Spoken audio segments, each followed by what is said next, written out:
8 तास शेतकऱ्यांना वीज द्यायची, ग्रामीण भागात आणि पूर्ण महाराष्ट्राला वीज द्यायचा निर्णय झालेला आणि मग तो बदलून एक पत्रक काढलं काही दिवसापूर्वी आणि 8चं 6 तास, तेव्हा पण शेतकऱ्यांनी बिचारे सहन केलं.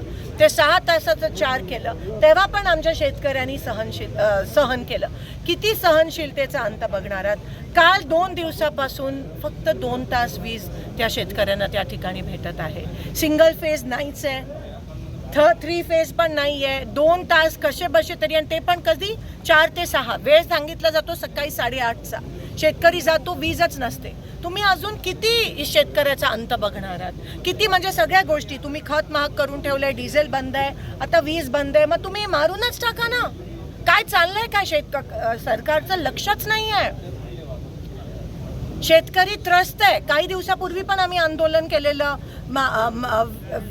वीज आणि डिझेलचं, त्याच्याकडे पण लक्ष नाही. आज सगळेजण या ठिकाणी, मला 2 दिवस सगळेजण या ठिकाणी सांगतात, मी गावोगावी जाते की लाईटच टोटली बंद आहे. पिकं जळले तर शेतकऱ्याचं अस्तित्वच राहणार नाही त्या ठिकाणी, आणि येऊन जाऊन शेतकऱ्यांवरच सगळं ढकलतात. असं नाही आहे की सोलापुरात ही परिस्थिती पहिल्यांदा उद्भवली आहे, आधी पण उद्भवलेली. मग सरकारने याचं नियोजन का नाही केलं? झोपलेलं का सरकार? नियोजन का नाही करायचं? दरवर्षी तेच.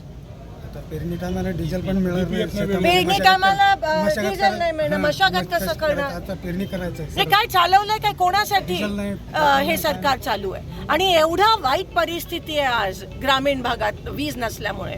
पण सरकार अतिशय निगरगट आहे, काही करत आहे. फक्त आहे ना निवडणूक निवडणूक निवडणूक, ह्याच्या पलीकडे ह्यांना दुसरं काही सुचतच नाहीये सत्ताशिवाय. एवढे अहंकारी आणि निगरगट झाले.